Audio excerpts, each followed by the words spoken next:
کچھ لوگ کہتے ہیں کہ قربانی کے دنوں میں اگر قربانی کے جانور کو ویسے کسی کو صدقہ کر دیں، یا قربانی کا جانور 20,000 کا ہے، ہم 30,000 روپیہ فقیروں میں تقسیم کر دیتے ہیں، یا قربانی کا ایک حصہ 25,000 کا ہے، ہم 50,000 کسی فقیر کو دے دیتے ہیں، تو یاد رکھیں کہ قربانی والے دن اللہ کے ہاں جانور کا ذبح کرنا ضروری ہے۔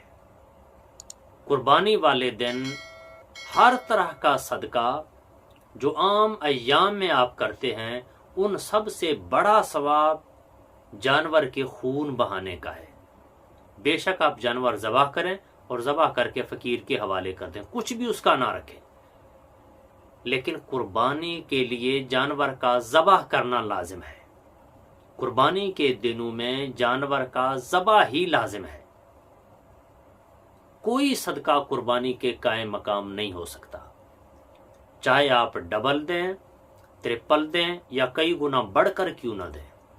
تو اس لیے قربانی کے دنوں میں ہرگز اس خیال میں نہ آنا کہ ہم 20,000 کی قربانی کی جگہ پر 60,000 فقیروں میں تقسیم کر دیتے ہیں تو ہمیں زیادہ ثواب ملے گا۔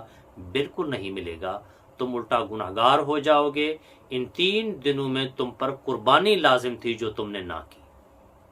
صدقے کا ثواب انسان کو ویسے ملتا ہے، لیکن ان 3 دنوں میں جانور کا ذبح کرنا صاحب نصاب پر، جس پر قربانی لازم ہے، اس کے اوپر ایک جانور کا خون بہانا یا قربانی پیش کرنی، یہ اللہ کی جانب سے لازم ہے، پیسوں کا صدقہ کرنا لازم نہیں ہے۔